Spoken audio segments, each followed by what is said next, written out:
feel free to mention my 40-pound weight loss. I might do that. Behold, everyone, it is I, EVS, Ethan Van Sciver. Welcome to Comic Artist Pro Secrets, another huge event.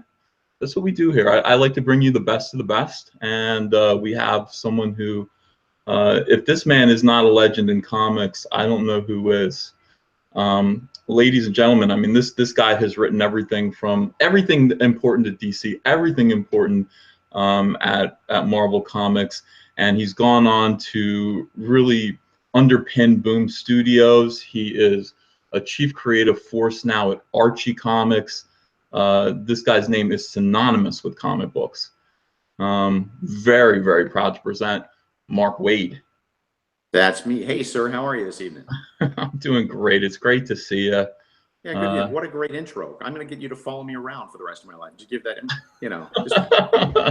That's what we do here. We like to pump things up, and let's be honest, it's fair. I mean, you have done a little bit of everything, and one of my favorite things that you've done, as I just mentioned briefly, was your run on the Flash, which led to a kind of sub-creation that started me out at DC Comics. So we definitely have to talk about that.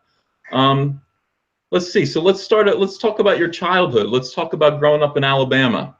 Yeah, in Nowhereville, Alabama, in the sticks. How did you find comics in Alabama? My dad. To be fair, my dad. I was 3 years old, I guess, when the Batman TV show hit with Adam West. For those of you who are way young, it's not when I say that, I don't mean the animated show. I mean the Adam West. But yeah, my dad started bringing comics home. I still remember the first one I ever saw. I still have it framed over my desk so that on days when I feel like, maybe the world isn't going quite well, I can always look up at that and go, I got a great job. Yeah. So that was it. And I just never stopped after that. I never even went through one of those periods where, you after high school or college, you kind of drift away from comics or whatever. I never went through that. That's fascinating, because I think most of the people that I talk to, they kind of suggest that they did. I mean, me too. I mean, I always had superheroes around me as a child, but when I became a teenager, 15, I remember needing money to go on dates with girls. Yeah. And so I didn't have that problem. So yeah. Yeah. Were you wealthy? No. What it was I was bumped up 2 years in school. So I was 15 and as a senior, and so dating was not really an issue for me. It wasn't really, and so by the time I get to college, I'm 16, 17, I'm still kind of, just getting in a dating pool. So yeah. You're like Doogie Howser. Yeah, exactly. The Doogie Howser of comics, that's me. Yeah, it was, and I don't regret any of that stuff. It's just, I don't regret anything in my life because it is what makes you, right? Mm-hmm. But that's what it was.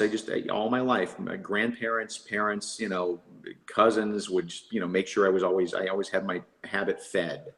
And, it just took over when I was, I don't know, 10, 11, 12 years old. I was buying everything. Well, what was your first comic book? Do you recall? Sure. It was Batman number 180. It's this great Gil Kane, Murphy Anderson cover of Batman wrestling with a big skeleton guy on the cover with in the deep rain while the guy's kicking Robin into an open grave. It's great. It's a great cover, and it's the first one that came out in my area after the Batman TV show. So I've seen the sales figures in the past, and it's like, you've got Batman, 172, 173. It's coming along. That's selling like a DC comic does. You get to like 179, which came out the week of the show, and then 180. 180 sold like 1 million copies with like a 97% sell through. So wow. It was just insane. So that was, of course, I got that comic because apparently every kid in the world got that comic. That sounds like a dark cover for Batman to sort of coincide with the Batman TV show. That sounds like a lot of mystery and intrigue. Yeah. Rain, skeleton.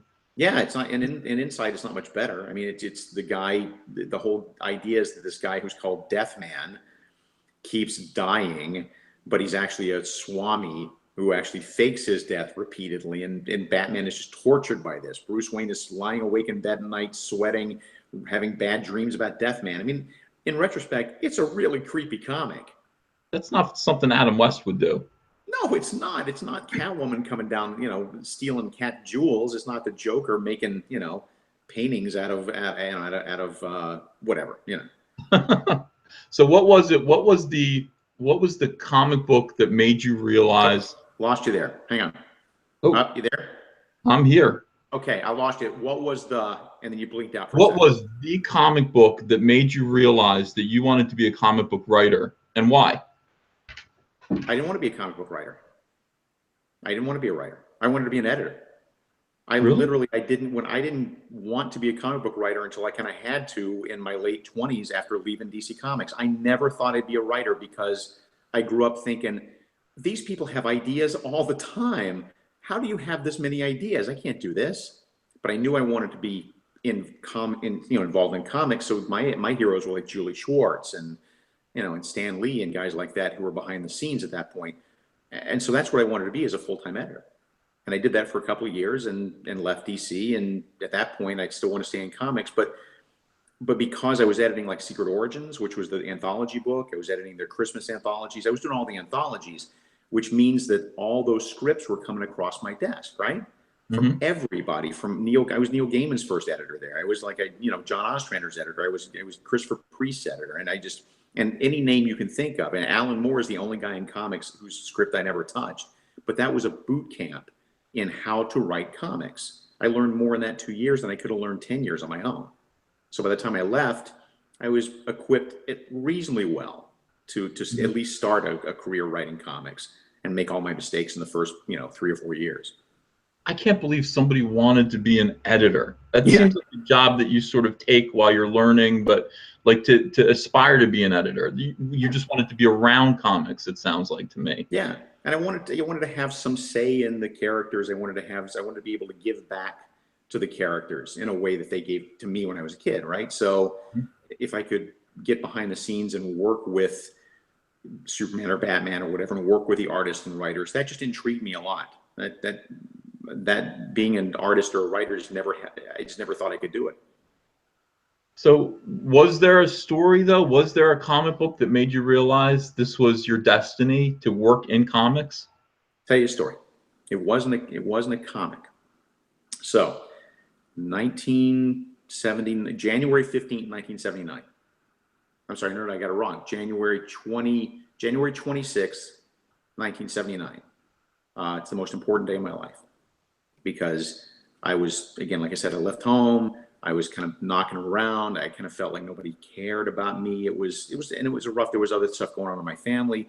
It was, to be honest, it was a rough time. And I just didn't, bouncing around, from home to home. And not that I didn't have good parents, it wasn't working out. Does it make any sense so far? I mean, I'm not trying to paint myself out like Oliver Twist, It's not like a teenager. Yeah, and there's no villains in this story, and especially being 2 years younger than everybody in school, that didn't help either. So I was at a state where I really felt like nobody cared. I really honestly felt like nobody cared about me. And I went to see Christopher Reeve in Superman. And I saw it twice in a row. And man, I came out of that theater knowing that no matter what I did with the rest of my life, it was going to have something to do with Superman.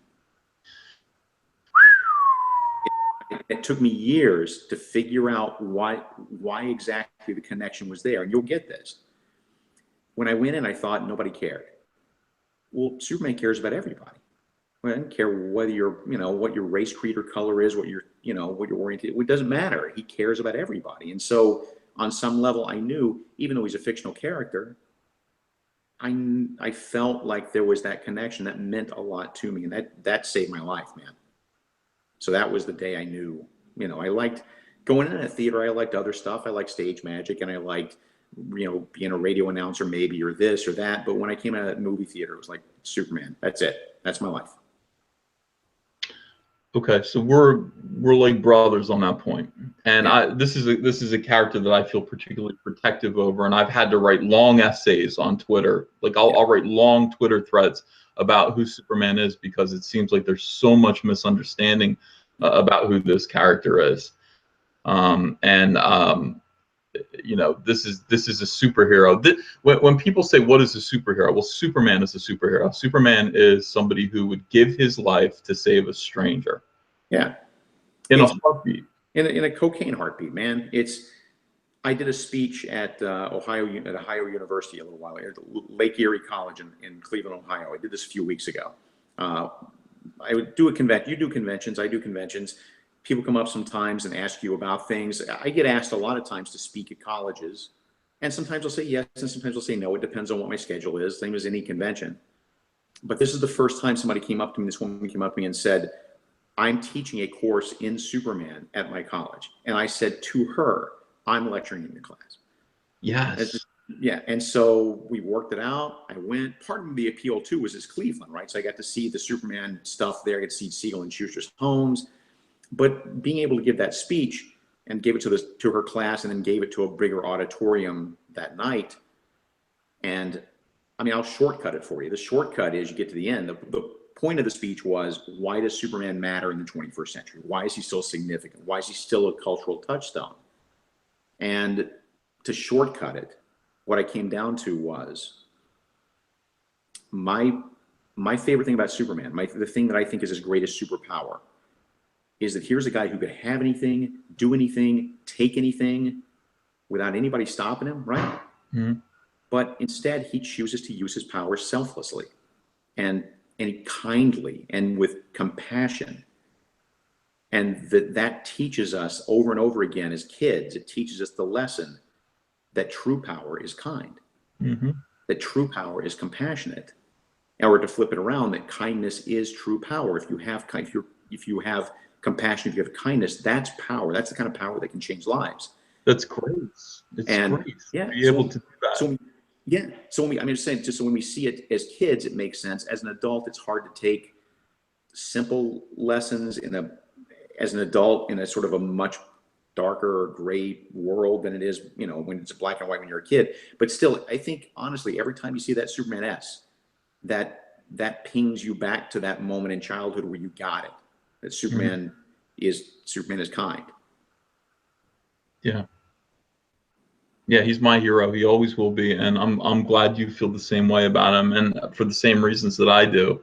Yeah. And they haven't. I was just talking to my dad about this because my dad is a big Superman fan too, and I just said, when I saw those Christopher Reeve movies, I realized that what they did. I mean, first of all, the creative team pretty much behind The Godfather was involved. Yeah. And they really cared. I mean, they took the source material very seriously, as the creation of two Jewish boys from New York City who knew the Bible, and of course, the origin story of Superman being kind of some kind of allegory for Moses, and there's certainly a lot of Jesus Christ in the Superman story. Listen, those stories can't be improved upon. The feelings that come from those stories, well, they've served humanity for 2,000 years. And I don't think they can be improved upon. You can retell those stories in different ways. Those two movies, and they're not childish. They're not embarrassing. They're wonderful. Yeah, they're pure, and I miss that.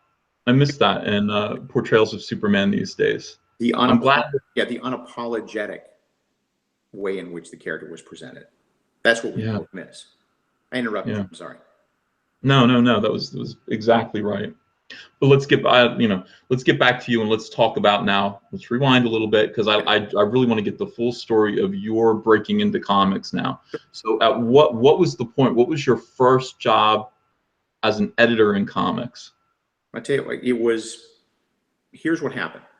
I was working at Amazing Heroes, for Fantagraphics magazines, Comics Journal, for you kids in the audience back when there were such things as magazines. They were the comic book resources of their day, but on paper. And I was doing a lot of reporting for those. So I got in touch with every editor, every writer I ended up talking to in comics, and I managed to make connections, not intentionally, but you talk with everybody. You get to know everybody. I worked conventions a lot. I was the guy who picked you up at the airport and dropped you off and made sure you got a hamburger when you got in at 10:30 at night.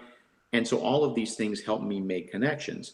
So when I went to Julie Schwartz and pitched a Superman story to him, he bought it on the spot. It was the greatest day of my life. I was 21 years old. It's the greatest day of my life. And So I noodled around a little bit. You know, like I said, I didn't want to be a writer. I could do that one story. I thought that was kind of it. So I was working at Fantagraphics, working at Amazing Heroes and things like that. And I get a call.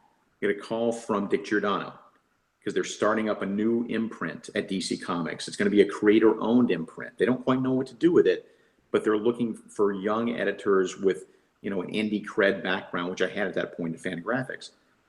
And I got the call from Dick, and he made that offer, and I hung up on him because it was April 1st, and I was absolutely sure somebody was pranking me.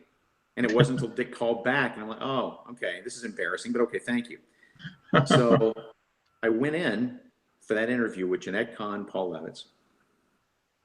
The worst interview you can imagine. It was a train wreck. I went in.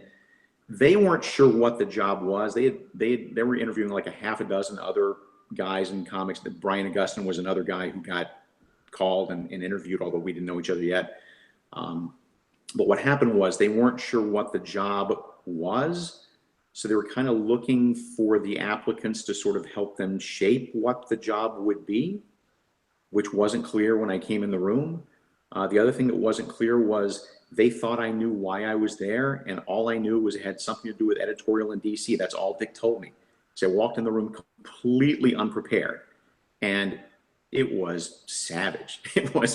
I was nervous. I mean, it's my first time at the offices, and at Jeanette's office, and there's Paul, and I remember the moment that it all went south. The exact moment was, because when I get tied up and when I get tongue tied, I just go for the joke. I just try to make connection through humor. So Jeanette asked me at some point, so what have you done in your life or in your experience that shows that you have the entrepreneurial ability to launch a company from the ground up? And I sat there like calendar pages flying by, right? Like spinning clocks. I'm there for an hour, it feels like. And finally I just stumble out with, I sold band candy in high school. And silence, because Jeanette is a wonderful lady, but our senses of humor never, ever clicked up in all the time I've known her. So I said that, and she just said, uh-huh. And then she wrote something on a pad, and I'm like, I'm toast. Smart ass on the pad. Exactly, yeah. So I left that room knowing that I'd blown my one chance to pitch for the Yankees, right? Mm-hmm. And I find Dick, and I said, why did you set me up like this? And Dick laughed, and he said, didn't mean to, but it's okay. Look, we're going to find a place for you here sooner than later. And sure enough, a couple of months later, I got the call, and I went to work there in July of '87, August of '87. Yeah. Mm. Awesome. Yeah. Absolutely awesome. All right. So when did you leave editorial work for freelance writing? Around Christmas of '89, I left, and I don't do well in office environments. I'll take an office job every few years for a couple of years. Why? And I'll remember I don't work well in offices. You? How do you? I mean, when was the last time you were a paid employee somewhere? When I was 15. Yeah, exactly. If we I've didn't freelance, I mean, yeah. Yeah, that's the. I mean, I don't. God bless you if you can make a job work for you. It's just that the guys who are freelance just don't have the temperament. I don't think. The freedom that you have. You know, I'm doing this at 5 o'clock in the afternoon, my time. I'm not asking a boss if I can have a half hour off early so I can come do an interview. That sounds smug and superior. I don't mean it to sound that way at all. I'm just saying it's very inviting. So left, did freelance. Brian Augustine by that time was my best buddy. And tell me about Brian Augustine. That was going to be my next question. Oh man, it's the smartest, most capable editor you can imagine. Very funny, very sharp about story. And so he was editing Flash, and he gave me a shot doing this Flash like TV tie-in book where I did a story in that. And I said, okay, see, I can do a little bit of Flash. And I did a couple of other little things for Brian. And then the book came available. Now, the reason the book came available was because Bill Loeb's left to do Wonder Woman. He was my predecessor. But more importantly, the reason the book came available is because they were going to cancel it. Because the TV show had gone off the air, and the sales were not, I mean, they were in the toilet, but they were not great for a DC comic. And so the prevailing wisdom up there was, yeah, we'll give it to WAID, you know, I mean, let him kill the book, and just we'll let it write out for a few months and see how it goes. And because Brian and I just thought with one brain, I mean, we were just brothers on this stuff. We would knock stories back and forth, and he gave me all the rope I needed. God bless him. He never changed a word of dialogue. You know, if we didn't talk about it first, he never dictated anything in the scripts. It would just be, we'd work it all out ahead of time. And so he, like, dude, I owe my career to him, and he knows that. I hope he knows that. I tell him all the time. You hear that, Brian? Yeah. I hope he's watching. He probably is watching, actually. I'll tell him. He's a good guy. Well, one of the problems may have been, I have two questions kind of tied together. One of the problems may have been the TV show featured Barry Allen. Right. Barry Allen was dead, and there was a Wally West Flash in his place. So the show and the comic may not have tied together. Now, attached to that question, I'm kind of surprised by this, but I'm going to have to ask you. I mean, you weren't a Flash fan? I mean, it seems like you were a huge Flash fan, that you weren't at this time. I was a fan of all DC characters pretty much equally, except for Superman. It's like Superman, and then second place is everybody else, except for Wonder Woman. I never could get my head around Wonder Woman, but that's a whole other story.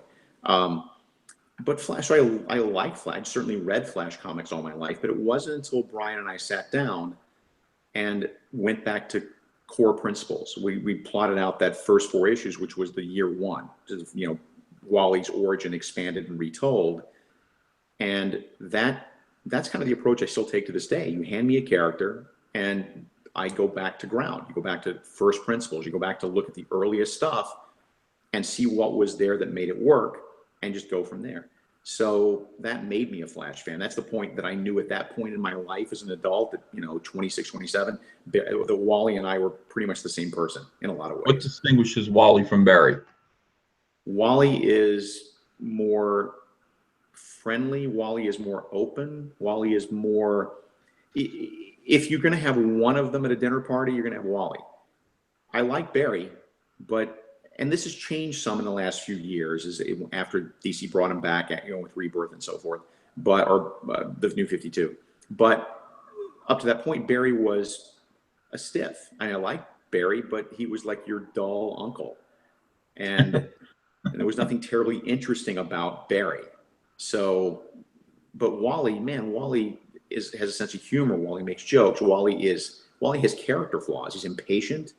That's a big one, you know, and he always leads with his face, which Barry never did. Mm-hmm. So that's why I really gravitated to Wally, because I also lead with my face. Yeah, I always thought Wally was more blue collar, and you know, I mean, just from Keystone City, he's a tough guy. You know, Jeff Johns used to say he was built Keystone tough. Yeah. And that's Wally. And he was a little bit more lenient on the criminals. He was a little bit more friendly with the rogues, let's just say, if one can be friendly with those rogues. Yeah. Than Barry was. Barry was very much like, these guys belong in jail forever. I'm going to put them in jail forever. He was very law and order. Right. But I think people liked Wally because Wally just seemed like he would be your friend. Yeah, exactly. Barry's your uncle, Wally's your friend. Yeah, and that's largely due to your work on the book. So thanks. How did Impulse come about from that? Impulse came about because we were coming up on issue 100. And if you'll remember, this is a point in DC history that everything was especially dark.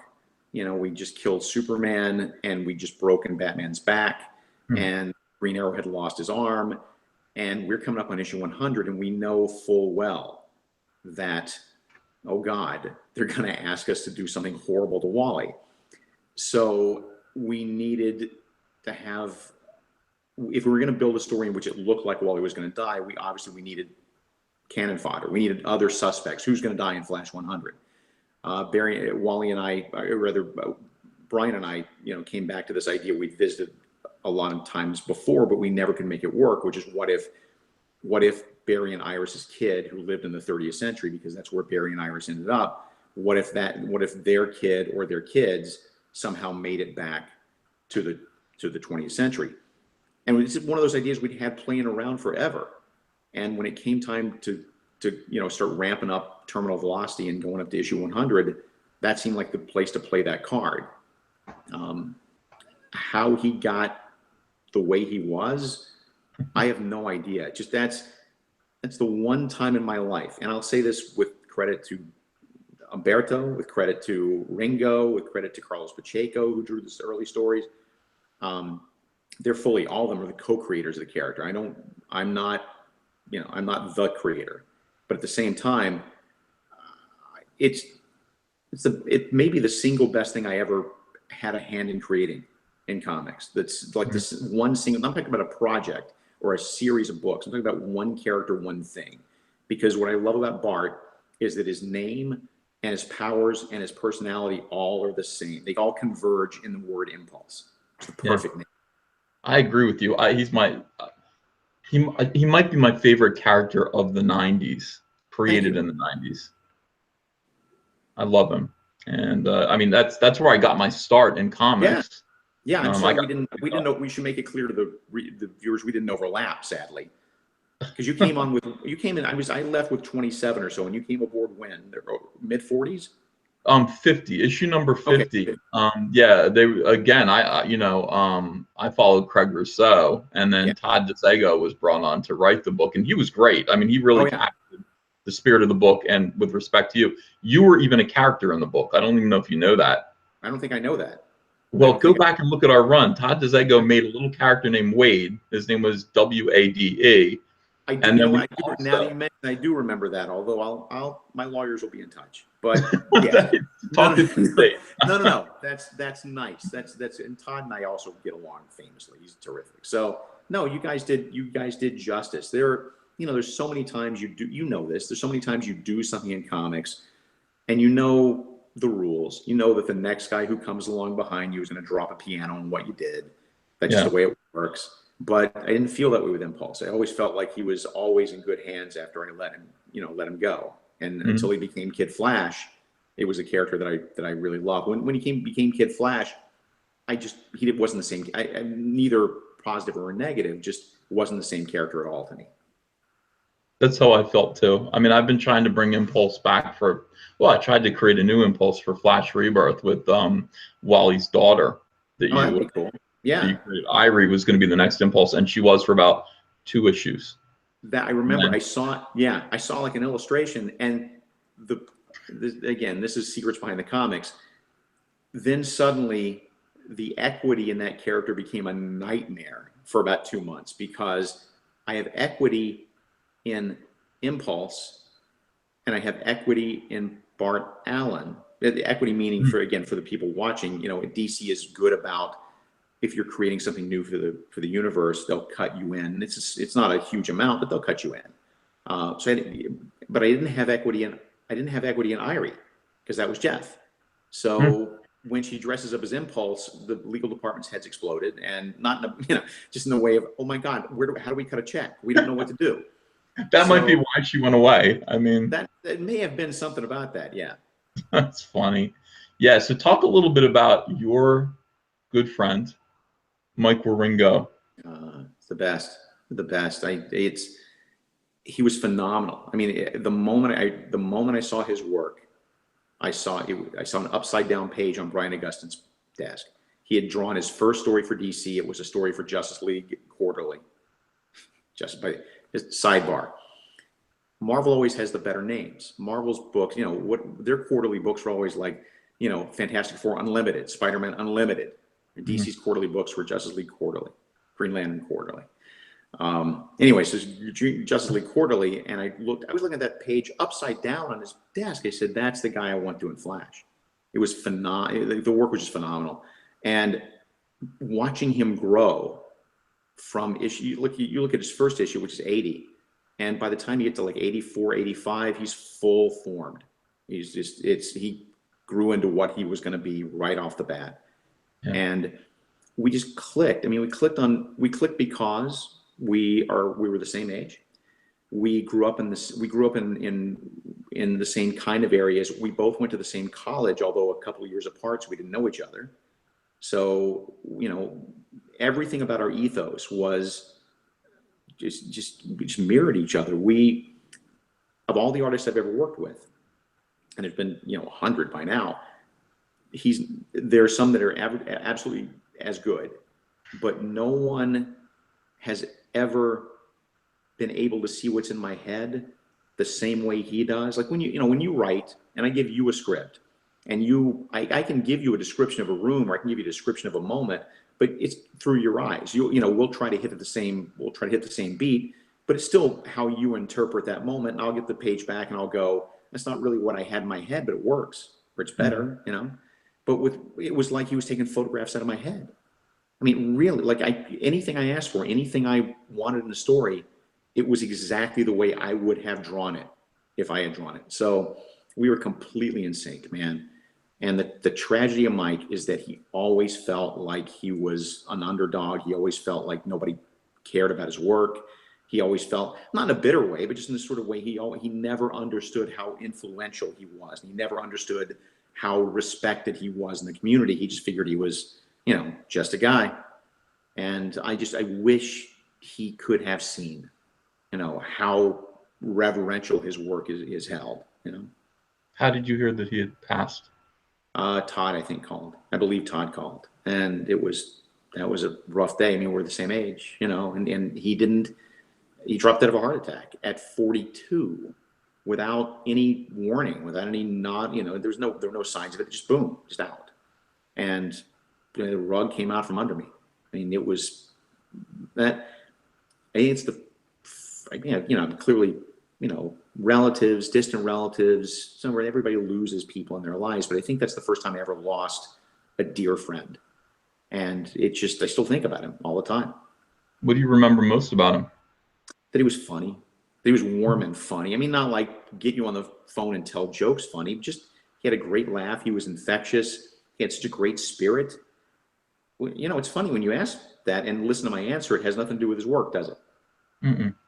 It's that I just loved him, and everybody who knew him just loved being around him. He was warm. He never felt like being the center of attention. He was not the life of the party guy, but he's the guy you still want at the party because he contributes some sort of positive air.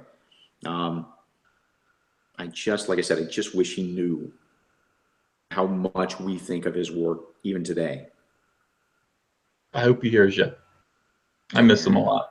I liked him. I didn't know him as well as you did, but he was a lot of fun. He was a great guy. It was shocking to lose him so quickly.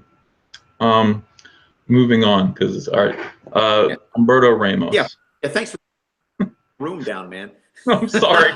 That needed to be said. That he looms large in your story, and he was, you know, I think I wanted to hear what you had to say about him. Yeah, all good. So what else you got, Coach? What else you got? Humberto Ramos. I'm sorry, you dropped out for a second there. Oh, yeah, that's because I'm getting Facebook messages. Tell me about Humberto Ramos. No, man. When we found him, when Brian Augustine found him, you know, he was like 9 years old. And he was a wonderkind already. Like there was such life and energy to his work, and what he did right off the bat was he managed to synthesize all the best energy of manga with the straightforward storytelling style of American comics. And he took impulse from issue 1 and made it his own. He's the guy who gave him the giant feet. He's the guy who gave him the crazy hair. And working with him, we didn't really work together at first because English at that point was not a language he was terribly comfortable with. He lives and still lives in Mexico City. So he would have the scripts translated, I think, or he would just kind of make his way through them slowly. But once we got moving and I saw what he was doing with the pages, we got along like a house of fire. I remember I played cruel jokes on him. He didn't, because again, English, not his native language. I remember early on, I'd asked for like a spigot in a panel. He just needed somebody to be turned in a spigot. And I forgot what I got back, but it wasn't a spigot. And he wasn't being defiant. He just didn't know. So Brian and I started putting English words in there and asking for things just to see what he would give us. And I think when we asked for a Zamboni and he gave us a Zamboni. We knew, all right, dude, you're on to us. Yeah, yeah. And he was great. I loved Umberto. Yeah. All right, so let's talk about something that was a little bit controversial in your career. And I remember this vividly being like a point. This was when the internet was kind of new, and this was a point of outrage on the internet. And you can be as graceful and gentle about this as you care to be. Captain America with Ron Garney versus Heroes Reborn. Man, I don't need to tippy toe around this, man. This is not. Look, again, for those of us just joining us, you know, the book went at some point in the 90s. Marvel decided, you know, we'll give our big 4 books over to the Image Comics guys because their books are selling better than ours, and we'll see how that goes. And, you know, in their defense, those books did sell like gangbusters. They were terrible, but they sold like gangbusters. So we were given Captain America without knowing that we only had 9 or 10 issues to go. We got it not knowing that we had already been sold off. So we didn't know that until 4 or 5 issues in. So it hurt. I mean, I got to say, I mean, I wasn't like flip the table angry, but, you know, it did kind of suck. We were really hitting our stride. It was going to work out. Ron Garney's Captain America looked amazing. Yeah. And that book really, really felt right for the first time in a while. I've always said if I did that book with just Joe Average Guy, you know, nobody would have noticed. It was Garney that made people look at it. Mm-hmm. Yeah. And so we're off for a year, and then the books are going to come back to Marvel. And, you know, I don't remember there being any conversation other than, well, of course you guys are coming back to the book. So that was nice. I didn't have to fight for it again. Yeah. And you ended up coming back and doing a little bit of Captain America. What was it? Sentinel of Liberty. Yeah. So you know you have a long history with the character. It's kind of it feels like a broken history with the character. I mean, you know, like a potential kind of unmet. Would you say? I mean, what? Yeah, in the sense that which I guess in the sense that I've had like 4 bites of the apple at this point, and yet not a really long unbroken run. Is that kind of what you mean? That's kind of what I mean. Yeah, and I wonder if what you're doing at this moment is kind of like making up for that. Do you have plans to kind of, or you know, another way to ask this is anything that you're planning on the book now a story that you meant to tell 20 years ago and didn't get to? That's a good question. One of them is, but not that many. What I find great about that character is there's just so much to mine about him. When I take over a character, one of the first questions I ask is, what is the worst possible thing that could happen to that character? And that's the story you want to do. And, you know, the first time around it was, you know, the Red Skull is transferred his blood into your body, and now you're bonded to the Red Skull. You know, second, then it became, okay, being exiled from your country. That's the worst thing that can happen to you. So when I came around to it this time, I thought I was out of worst things that can happen. And then we found one. And it's not a secret. I mean, you've already solicited the cover of 698, I guess, where he's frozen in ice and will wake up in the future again. It's a replay of his, and he can't go back. So that's where we're going for the time being. The chat is going crazy saying, like, turning him into a Nazi. You're going to have to comment on that. Sure. No. You know what? It's a story. Can you fix it? Yeah. I mean, we didn't do a story fixing it per se, because I hate comics that are about other comics. I just really felt like if people's complaint about Secret Empire, if part of their complaint was it went on too long, then why give them more? You know, I'm not going to slam anybody else's story. And, you know, Nick Spencer's a good guy. It's just that by the time we came on, obviously people were hungry for Steve Rogers to be Steve Rogers again. So I didn't really feel, you know, so I'm saying I didn't really feel like doing a palate cleansing story where it was all about, you know, the fallout from Secret Empire and reminding you about Secret Empire. I just thought it was better just to go clean slate and give a nod to it. Does that mean ignoring it? And moving on, like ignoring it and moving on. Yeah, not to say it didn't happen, but just ignore it and move on. Mm-hmm. That makes sense. What happened, what happened to the character, not, all I can do at this point is just do the best stories I can with the Steve Rogers that we all know and love. Okay, there's a guy named Switchpoint in the chat who was asked this question 50 times. And Yeah. He says, please ask. He said, please, please ask about Flash and Green Lantern, the Brave and the Bold. What was it like working with Tom Pyre, Barry Kitson, and Tom Grunberg? Oh, is that Pyre actually asking? I bet it's Pyre. No, it's not. No, that was also great. I mean, Barry and I had worked together on Legion 93, 94, whatever it was, the Legion book. So we got to know each other there. So we had done, Brian Augustin and I had done JLA Year One, which is our 12-issue miniseries that sort of showed the back history of how, in post-crisis world, how the Justice League got together. Barry did that with us. Well, when we were done with that, we thought, all right, well, there's a market for those stories that harken back a little bit, not in style to the Silver Age, but do the characters of the Silver Age. So doing Flash and Green Lantern, which was basically a JLA Year One sequel, basically, that was an easy sell at DC. And I don't remember why Brian didn't have time to do it at the time, but Pyre and I worked together really well. He's also one of my best friends. We talk on the phone every couple of days. And it's fun to work with people in comics, right? I mean, collaboration is the best, isn't it? Yes. I've written 2,000 comic book stories, and you could count on the fingers of both hands how many of them I have written without first calling up Tom or calling up Brian or calling up Gail or knocking this around with somebody else. I've almost never just sit down and go, all right, let's go, and then not talk about it with somebody. That's the fun part. There's a hashtag going on in the chat right now. Hashtag hug WAID. Yeah, I don't know what that's about. Yeah. They all give you a hug. You're making people happy. I don't think they really mean that. I don't think they really mean hug, but okay. Well, I think they do. You'd be surprised. All right, so let's just go right to, all right, so you've been working for 7 years. That's it. I mean, it probably felt like a long time to you, but really in the span of your career, you've been writing comics at this point for only 7 years, and suddenly Kingdom Come. Yeah. A masterpiece. Well, thank you. I mean, that's Alex Ross. That's Alex. And no, well, hold on. Yeah. It is Alex Ross was instrumental. That story was dynamite. That story was inspired. That story, anyone, I think somebody else could have drawn it. It still would have been a masterpiece. So where did that come from? How did that hit you?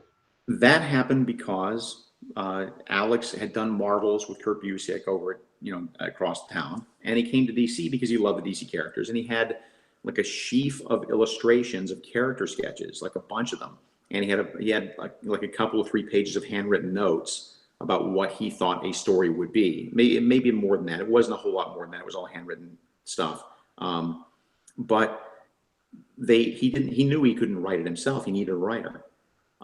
He went to a couple of other guys at first, and they weren't gelling. I don't want to throw out names because they're all good guys. But finally, they brought me in to meet with him, because if you're going to do a book that's really so grounded in DC lore and takes all its cues from DC history and DC's sense of heritage, then I'm the guy to talk to, because I know everybody. I know all the characters. So sitting down with Alex at lunch with Archie Goodwin and Dan Raspler was when we sealed the deal. I took my cues at first from Alex. I went to his house in Chicago. We talked about the story back and forth. Again, collaboration. It was never just a script. It was never just an illustration. I've never collaborated that closely with anybody before. We, in the best possible sense, we argued about every single story point. And I don't mean like arguing like go to hell. I just mean like arguing and getting heated sometimes, but never personal. Just, we're the only 2 people in the world who can have a debate about Martian Manhunter for 45 minutes. and so that's every scene, every page, every line of dialogue, he would fax me layouts, and I would call him and go, maybe we should do this and that. So it was a real back and forth, but I think we nailed the landing. I think. How'd you feel about the sequel? I think we nailed the landing. Wait, My Sequel Kingdom, that sequel? Yeah, that was well intended. It was well, and it was well intended. It was, everybody, all the artists did a great job. I just, I bit off more than I could chew. Whatever. Anyway, hyper time. All right. Let's talk about cross-gen. A good thing? Man, slowly I turn. All right. Man, we all sort of, after a while, I remember the day we all got in a room and somebody brought up on the web, like the 17 things to look for if your kid is in a cult. And like we matched 14 of them. To cross-gen. It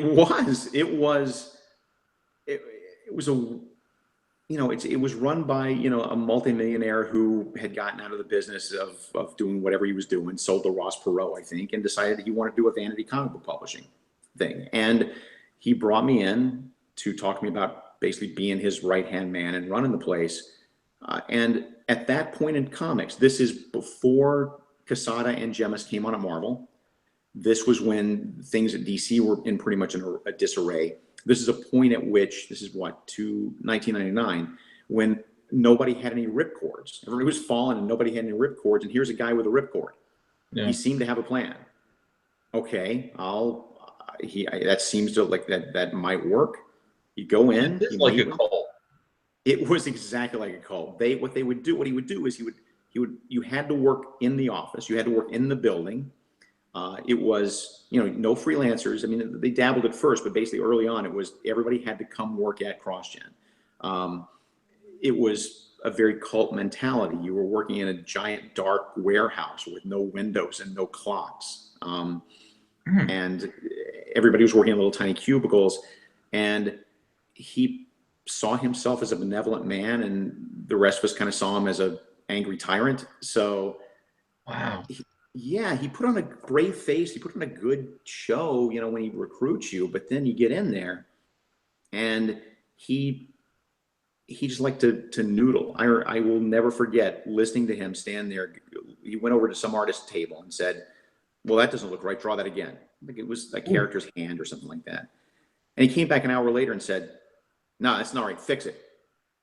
And then he came back an hour later and said to the guy, "Just go on home. Go on home for the day." Whoa. Yeah, that was his managerial style.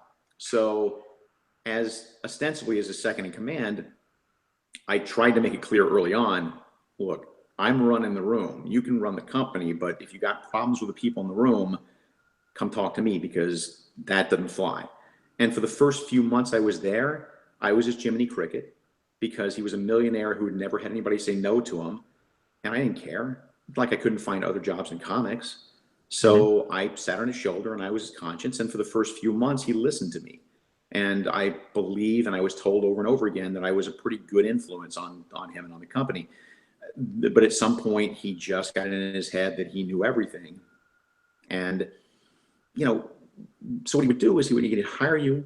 He'd bring you down to Florida. He'd pay your moving expenses, but if you left within 2 years or were fired within 2 years, then you had to pay all that money back. Wow. You got, what the hell? Oh yeah. I mean, it's not a completely unusual situation, but it was a weird situation to put people in. Imagine if I told you, Ethan, that I'm going to bring you down and I'll pay your moving expenses, but if I fire you within the next 2 years, you still have to pay me the moving expenses back. That's terrifying. So that's why a lot of people were there. A lot of people were like, "Oh my God, I got down here and I'm here for 6 months and I realized I'm working in an insane asylum, but I can't leave. I brought my kids down. I brought a house."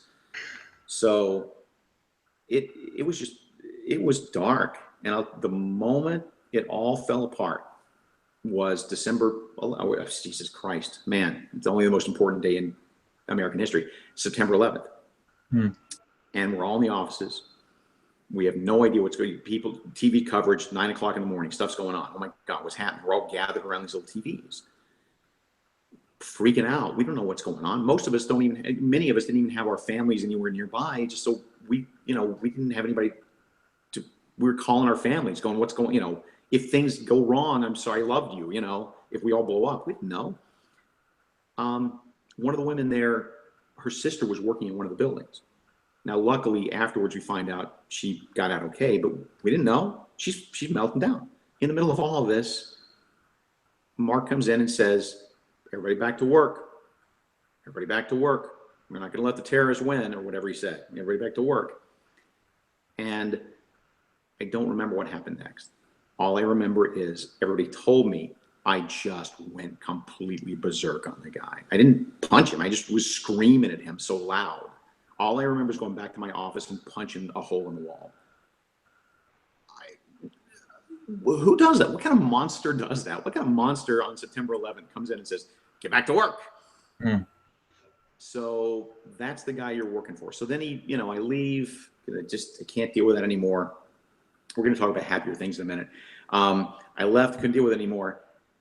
He then, you know, as you saw in the whole world, so the company started sliding, not because I left, but just it started sliding. The sales weren't doing well. He wasn't meeting the projections he wanted to meet. He slowly went out of business, but in doing so, he stuck a lot of guys with, you know, with unpaid, you know, unpaid invoices and stuff. That time because enough people had stopped working in the offices, he was working with a lot more freelancers and they were getting stiffed.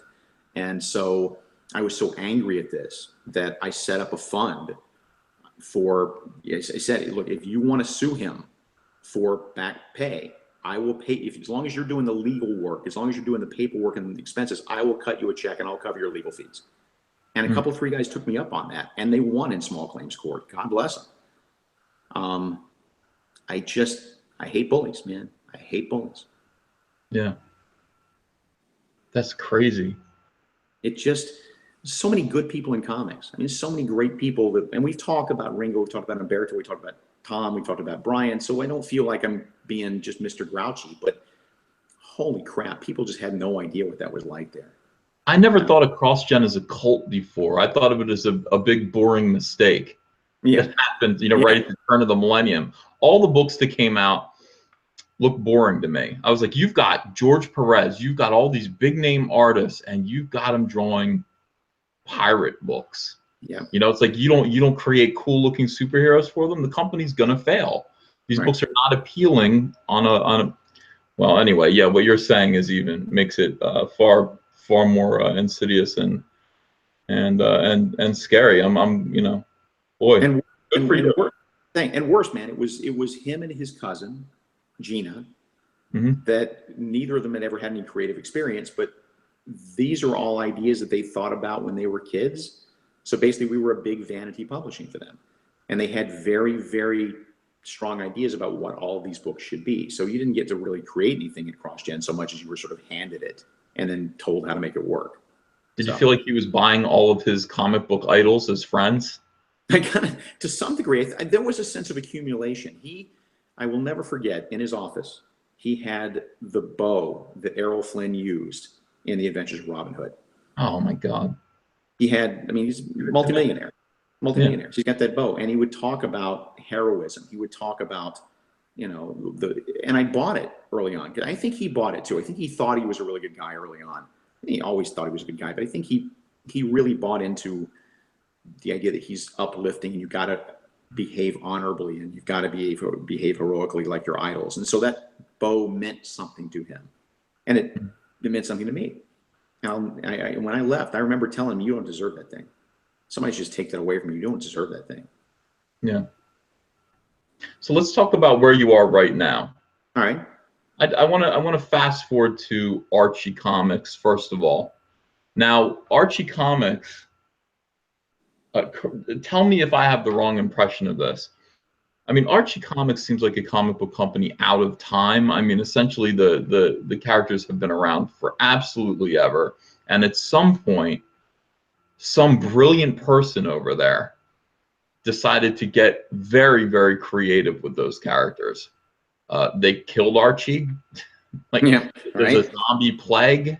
Yeah. They're doing all kinds of very strange and seemingly like inappropriate, but brilliantly creative and compelling things with those characters. And to me, that's kind of how you have to sell comic books, is by outraging and kind of making people just compelling them to buy the books. Now, what's your impression of Archie right now? What do you have to do with it? It's I will be humble and say I'm just one of the guys, but I'm lucky that I got the chance to help them revive what they were doing. I mean, they called me, said, I think Alex Aguirre, I think, is the one who called me and said, look, we don't know what to do anymore. Like we need, this is our Hail Mary pass. We got to see if we can update the book and make it more relevant to the 21st century, and sort of as wonderful as that sort of Dan DeCarlo artwork was and that whole Archie style, let's bring it up a notch. And we want you to do it. And we want you to do that with these teenagers. And I said, I'm 52 years old, right? And they laughed and said, no, you can do this. And I wasn't sure I could do it either. But once they had Fiona Staples on board, that was when I signed on for sure, because that's when I knew they were serious. If I'd been trying to do what I did with the same Archie style that had always been going, nobody would have noticed. Because like you said, you have to not outrage, but you have to send a shot across the bow, right? You have to shake people up every once in a while and really plant the flag for readers to say, look at me right now. And you're not going to do that with just a new writer coming aboard. Magnificent. It's really cool. And then the Riverdale show, it seems like they're firing on all cylinders now. And I think you had quite a bit to do with that. So that's pretty neat. That's pretty neat, Mark. Good job. Thanks. I like seeing my stuff, in other media. It's cool. I mean, it makes you feel, whether it's Riverdale or whether it's Flash or whatever, it makes you feel like you gave something back. You put a stamp on the legend that is going to keep going, going to outlive you, or at least, last for a good long time, outlive your creative career, whatever. Yeah. All right, so let's talk about now. Now you're back at Marvel Comics. Yep. Some big changes. Bendis is gone. Yeah. Yeah. What do you think of that? I was stunned like everybody else, but I get it. I mean, man, he climbed every mountain there was. He's the only guy who'd written more of the characters than I have, and he'd done something with everybody, and I kind of get it. He needed something new, and everybody needs that. Everyone needs to. Every creative person, this too. You need to change up your pitch every once in a while, and do something outrageous and unusual, or something that breaks your habits, because it just makes you sharper. And so good for him. But man, there was suddenly a giant sucking vacuum sound when he left, and because he writes 95 books, and they're doing okay. I've seen what they've got planned. I think there's going to be an opportunity for everybody. It's going to be an opportunity for Brian. I think it's also going to be an opportunity for Marvel to go further in sort of bringing new voices in, and not the same old guys who've been writing comics for 30, 35 years, like myself. Well, we like those guys, though. We do, and I'll always have a job there. But I think it's important also, not to replace us, but I think it's important. There's so many comics being published. There's no reason why there can't be room for different voices, and not necessarily even voices that I like or you like. I mean, when you were growing up, did you read every DC comic? No. Every Marvel comic. Right. But it's okay to say, this comic isn't for me. Yeah. It's okay to say. I mean, when I was running Editorial at Boom Studios, do you think I read every single issue of Eureka that we put out? No.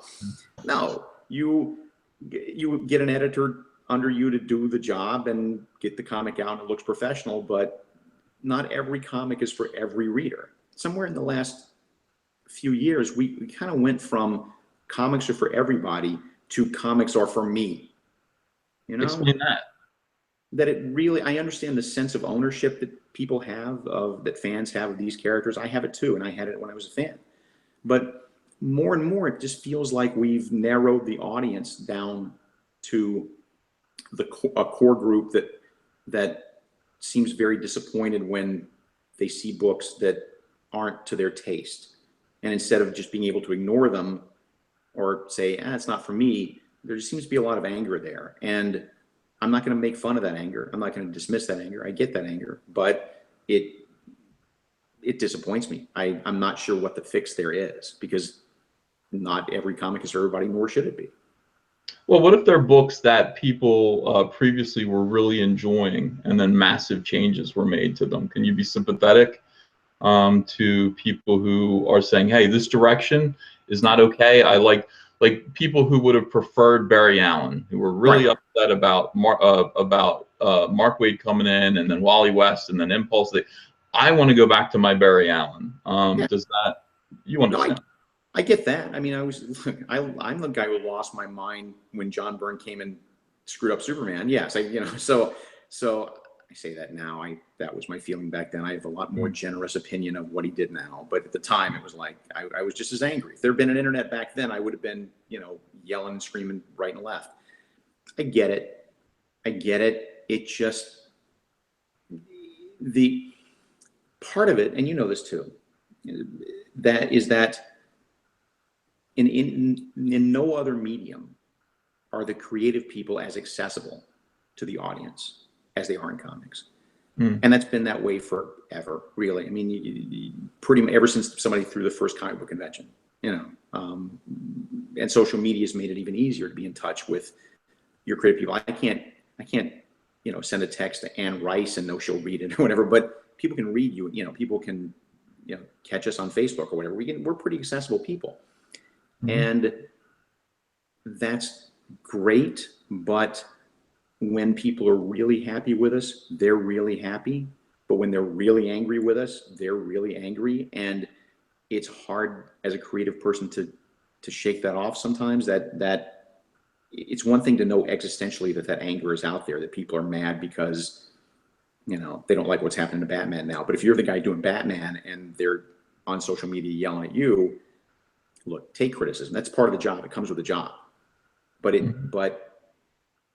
it disappoints me that we haven't, as creative people, we haven't found a way to help bridge some of that anger and help tamp down some of that anger as creative people. I mean, we're in charge. We're the guys in charge of these books. So I don't know what we do, man. I don't know what we do, but there's a lot of anger out there, and I'm not pointing my finger at any one person or any group of people at this point, just saying that's what social media has brought us. It brought us together, and then it brought us apart. I don't know what to do about that. I don't either, except for this. Yeah. Well, that's all I know to do about it, is just to is just to talk. See, the problem is social media is so cold. I mean, it really is just so brief and glib. It invites anger and sarcasm. Those things are rewarded with likes. People think it's cute and funny to be rude and flippant. Yeah. And you've got countless numbers of people out there who are reading your social media and taking you the wrong way. Yeah. Let me tell you something.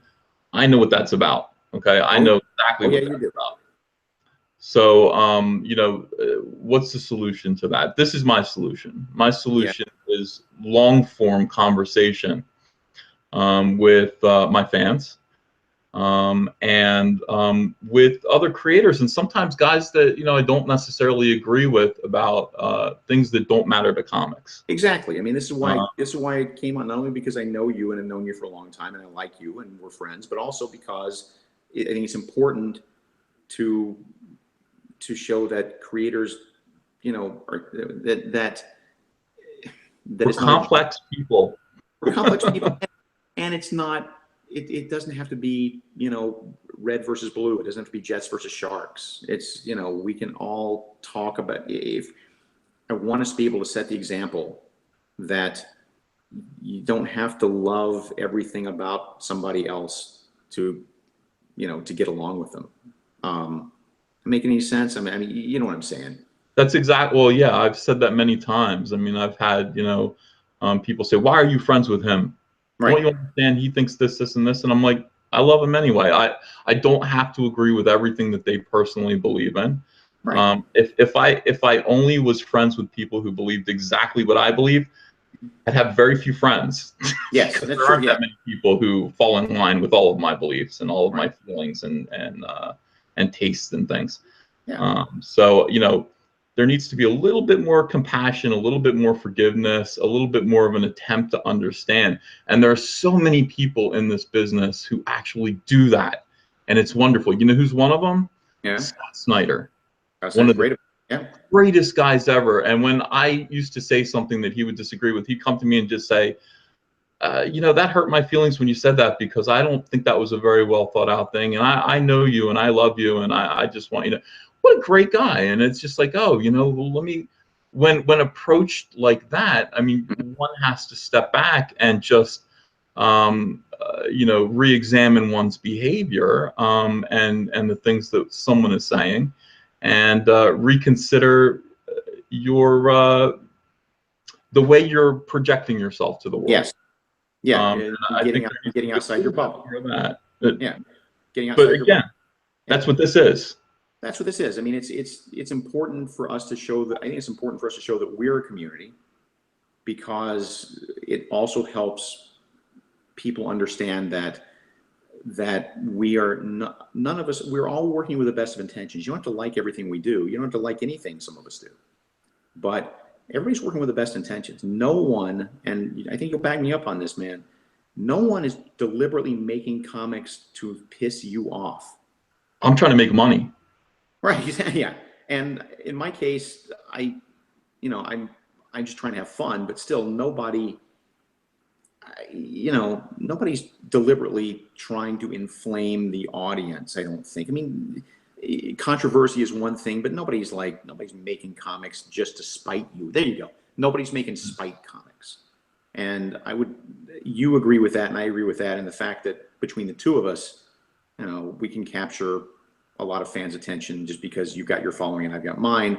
Maybe both sides can kind of hear the message from both of us that nobody's doing spite comics. I know it feels like that sometimes if you're a fan, but the poor business model.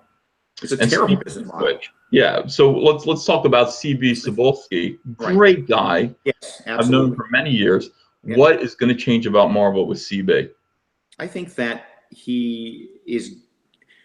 Well, I do know that we were already pulling back towards center pretty hard. Like that predates CB, and you'll see, you know, with Captain America was, you know, the first volley of that sort of super classic Marvel, and we're gonna get back to a lot more of that. But CB is an international man. That's what that's what he's gonna bring beyond anything else. CB has been a world traveler for Marvel over the years. So what's cool about that is, man, finding new artists who are exciting, finding new writers who are exciting, finding artists who do things, you know, not in a cartoony style or not in a manga style or not in a style that doesn't feel like comics, but just brand new voices. Name an artist whose work, a brand new guy who'd never done anything before, and you looked at their work and you went, oh my God. There's so many. And they're the people that, I mean, like, well, when I was a kid, I mean, it was Gary Frank. You know, I saw Gary Frank on the Hulk and was like, whoa. Yeah. You know, his Supergirl, and then obviously the big one is Todd McFarlane. Yeah, came out of the blue, just. Yeah, and it just and to get that, to, you know, to be able, now we have the whole world to choose from when it comes to being able to pick those guys and find those guys. For me, it was Kevin Mcguire, actually. Oh yeah, he's great. First page of the first issue of Justice League, and he never drawn anything else before. And I took one look at it, and I'm like, this guy is a star. And it didn't look like anything else anybody was doing, but it didn't look so foreign that fans freaked out. And that's the sweet spot, right? That's the, you know, something new and exciting, but not so foreign that it just doesn't look like comics to you. And he hates his own work. I did a nice commentary track with him and Keith Giffen last week for like a random issue of Justice League, and he looked at his own work with a snarl on his face. Yeah. Yeah. And I'm just like, don't you understand how good this is? He's like, it's not. It's awful. Yeah. That's what we do, though. We always look back on our own. All we do is look back on our own work and go, could have done better. There it is. All right, so I'm going to hit you with a scary question now. Do it. I'm gonna say, Mark Waid, explain yourself. Do it. Okay. I'm gonna read a tweet. Okay. Are you ready? I'm prepared. 2 days ago, you wrote on Twitter, "The strong protect the weak." That's the rule. If you have the ability, you have the responsibility. The world's simply a better place when we have each other's backs. Mark, it sounds to me like you are saying you are strong and other people are weak, and you are there to protect them. Do you want to correct me on that? Sure. I mean, first, you don't have to know this, but it helps to know that it comes from a Captain America story in which that was said to a young black girl who was protecting a smaller white boy. That kind of helps give us some context. But it certainly was never about me, which is why you have the words like "you" and "we" in the tweet, right? In retrospect, I guess I can see how you might be able to turn that into something about me, but dude, I mean, I was just, it's like putting the golden rule up. I think that's to my mind, and it really is true. To my mind, it absolutely is true. If you have the power to help people, you have the responsibility, because there are going to be times when you need help too, and people can look out for you. And that's what I meant when it's all better when we have each other's backs. It was never about Mark Waid, white savior, and I'm sorry if it came across that way in any way, shape, or form. It certainly was not intended to. Do you feel weak sometimes? Sure. Jesus, everybody does. Everybody needs help. Everybody's got issues. I've been very open about the fact that I've got depression issues. I've had them forever, and I deal with them as best I can. So there's good days and there's bad days, Everybody has those moments, and nobody is saying any particular group of people is weak. And nobody's saying any particular race of people is weak. It's just everybody's weak every once in a while. Everybody has their moments when they're not as big as the bully in the room, right? Yeah. Makes sense. You're with me on this, right? Yeah. I've been on both sides of that equation many times in my life. Yeah, we flipped the table together. Yeah. So we shut down a guy in Art Alley. Yeah. But yeah, I'm disappointed that it came across that way. I don't know that I would have chosen my words any differently, because they're the words that I wrote in the comic. I honestly just felt like that would be taken in the spirit in which it was intended, which is like the golden rule, or like just, look both ways before you cross the street. It's a simple maxim that we should all strive towards. Not, I'm not, if I can help people, I will. Sometimes I can't help people. Sometimes people don't want my help. It's fine too. I'm not gonna force my help on people. And there are times when I need help. It's the big circle of life. Good answer. Well, how do you feel about answering some questions from the audience here? We have 418 people watching right now, and I'm sure okay. Would like to ask you a question. So is that okay? Sure, bring it. And I'll try to make the answers fairly short, because as you know, if you ask me what time it is, I'll tell you how to build a watch. And that's why we're already this long into it. But go, sure. All right, guys, bring on the questions. First one. What was it like to work with Gabrielle Dilato on Spider-Man, and when will he take over Amazing Spider-Man? Second part, I don't know. Consult your crystal ball. First part, it was good. I mean, there was a guy with a real different look to his work than guys I was used to working with. European feel to it to some degree, but a different sort of energy. I know those are real generic things to say, but I'm not an art critic. All I know was the guy told the story, and he told it better than I could have done on my own. Okay, here's one that somebody wants you to answer. You can answer this any way you want. Can you please ask Mark about Hydra Cap and what he thinks about it? You kind of already answered that, but you want to expand on that? My personal opinion is that it was a well-intended story that, for a bunch of reasons, just maybe went on too long. I'm not going to be critical of my peers, that critical. I don't want to be wishy-washy. I don't want to be, I don't want to be shy about it. But at the same time, there's a certain professional courtesy, I don't want to be slamming some other guy's story, because I don't want some other guy slamming my story in public. I just know it wasn't for some people, and it sold like a mother. But we're done. We're past. It's all You're good. moving on from that. Yeah. Is there a character that you have not written that you would like to write? I can't think of any. Captain Marvel. Oh, Shazam? Oh, I interrupted you on purpose. Like, you didn't have to finish the question. Yeah. Captain Marvel, the guy who says Shazam, not Shazam, but because I hate that his name is Shazam now, but I understand why, because you can't put the words Captain Marvel in a DC comic book. But yeah. Give me the first scene of the first issue of your Shazam. Captain Marvel. That's a good question. I would think it would involve a talking tiger. Yes. Yes. I mean, lean in. Lean in. Let's love the the talkie Tawny and the whole Marvel family. Elvis's favorite character. Right. Yeah, the worst thing Junior was his favorite, right? Yeah, I think that's where the cape came from. Yeah, the worst thing you can do is take a concept in comics that's been around forever and just like fix it, if you will, without regard for where it came from, or ever go into it embarrassed. Never take any assignment where you're embarrassed about the character and you feel like you need to fix it. It worked fine without you for a long time. It'll probably work fine without you after you go. So just lean into what makes it work. Here's a kind of interesting one. Please ask him if he believes the customer is always right. That's a good question. No. I mean, I understand the truism of it. And as a general rule, I believe the customer's right. But always that's the tricky word for me.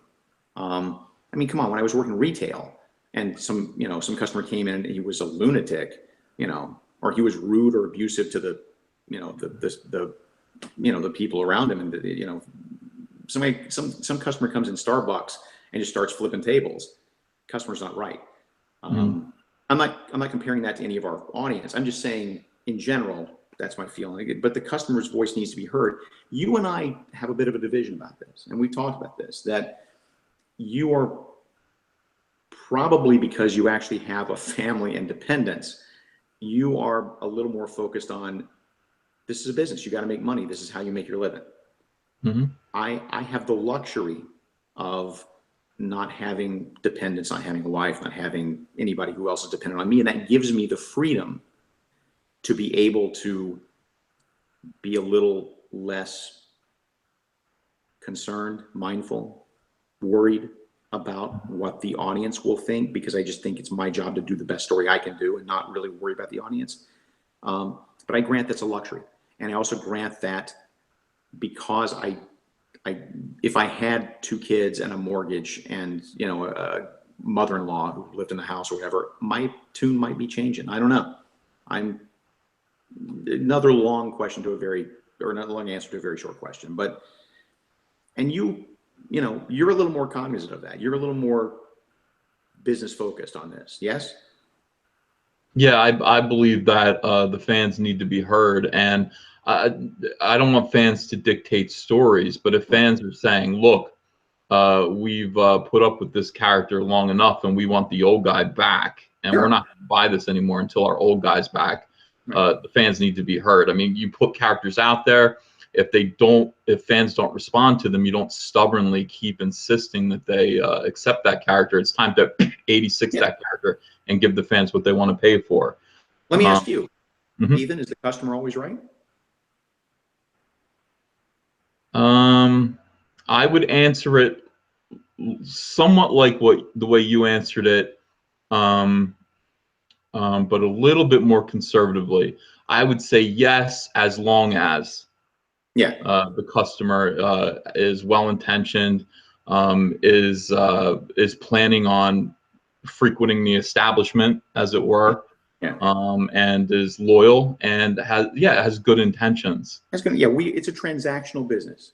We give you a story and you give us money, and we try to earn your money because we want to give you your money's worth. It's a transactional business.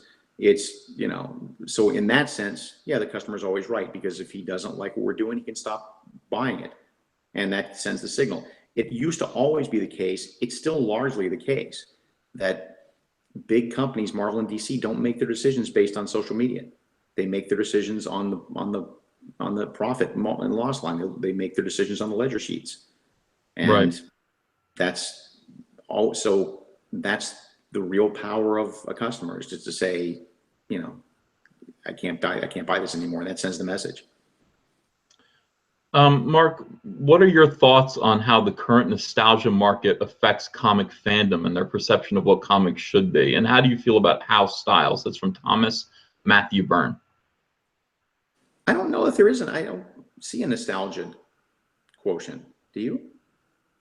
The return of Silver Age characters at DC.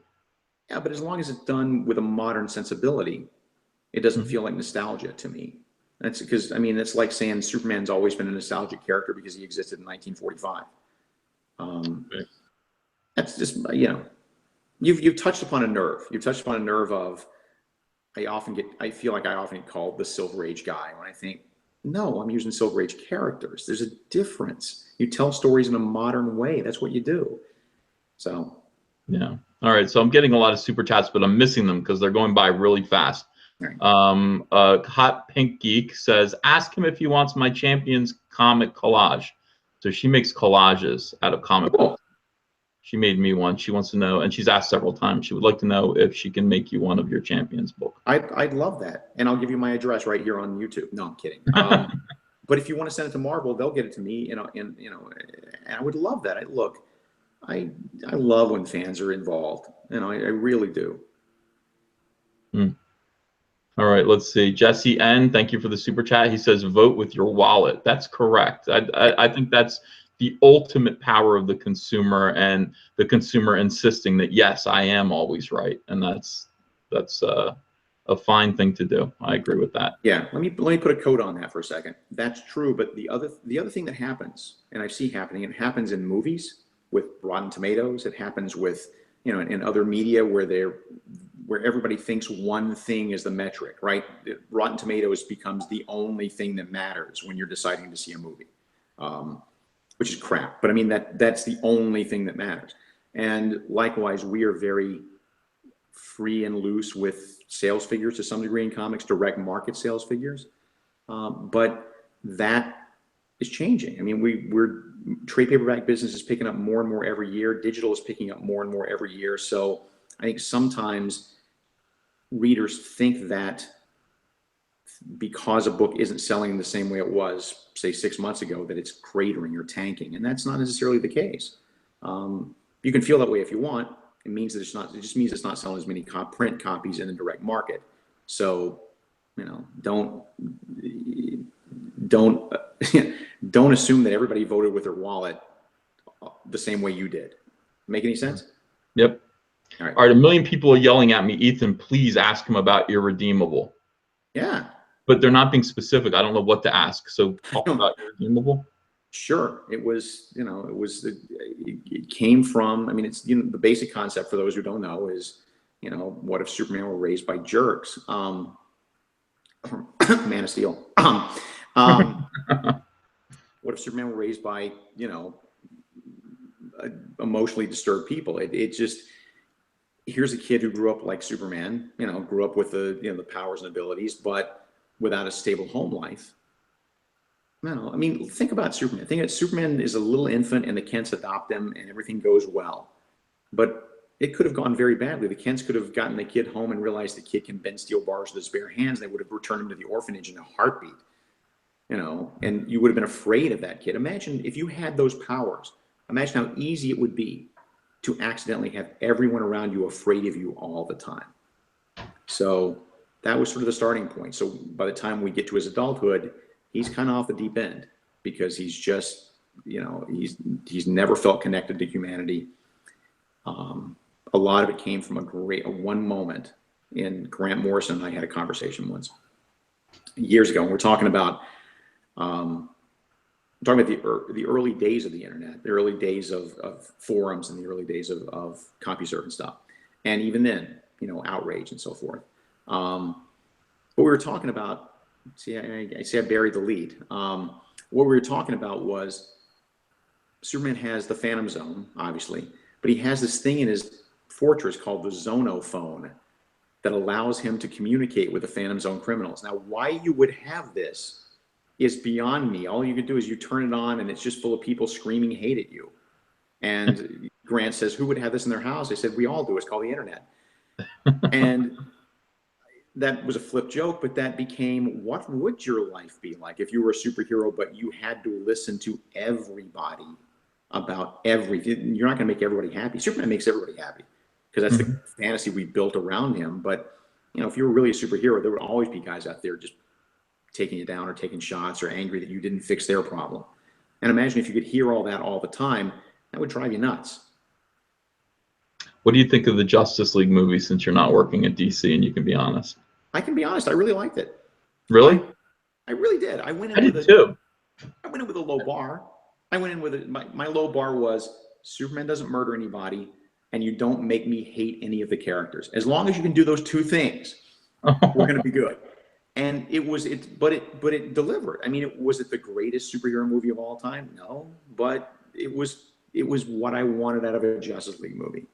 The Wonder Woman was awesome. I think Affleck's great as Batman. I think that all the actors embodied their characters in a way that I approve and I feel good about. Even, you know, the kid who plays Flash or whoever he is in the movie, because if you notice, there are 3 words never spoken in that movie: Wonder Woman and Flash. The word Flash is never spoken in that movie. He's just Barry. That's weird. Why is that? I don't know. With Wonder Woman, I think it's because they're trying to figure out a way to say it without being embarrassed. Because remember, she's not called Wonder Woman in her movie either. And remember, in Man of Steel, he wasn't called Superman. There's just I don't know if there's that. It could also be just something as simple and non-conspiratorial as it was on the cutting room floor. It could be that too. Yeah, that's really, really strange. I always listen for that kind of stuff when I see these movies, because as an editor, and as a guy who does really good first issues, so you know what the beats are and you know everything you need to know. As a craft thing, I sort of listen for that when I watch a movie like that and make sure that they hit all the beats that the audience needs to know that I already know. What artist do you want to work with that you haven't worked with yet? That's a good one. Well, you and I haven't had a chance to do anything together at any great. Pages.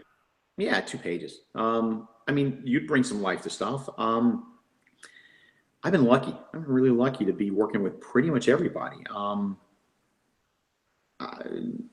Honestly, I can't think of anybody right off the top of my head because I work with so many guys. I'd like to introduce you to a fellow named Jason Fabic. I know the name. Yeah. Ooh, yeah. He drew the Button, the Flash Batman crossover with Tom King. Just interviewed him on our channel, and he is an impressive young man. Cool. Really, really good. Yeah, I remember liking that. I remember liking the look of that. So yeah, I mean, there's still a bunch of. I'm going to be doing this for another 40 years or so. There's still time for me to work with everybody. Do you have a message that you want to send to your fans that are watching now as a way of saying good night? Man, you finally stumped me. I hate that question. I know it's a tough question. That's also your subtle way of telling me we're out of time. You're playing me off, but that's okay. I got work to do. Look, I like my fans. I even like the people who aren't my fans. That's fine. You know, just like comics. And if you like comics, just, you know, we're not out to spite you. So just know that, and know that we are trying our best and we want to give you your money's worth. We're more aware of you than you think we are.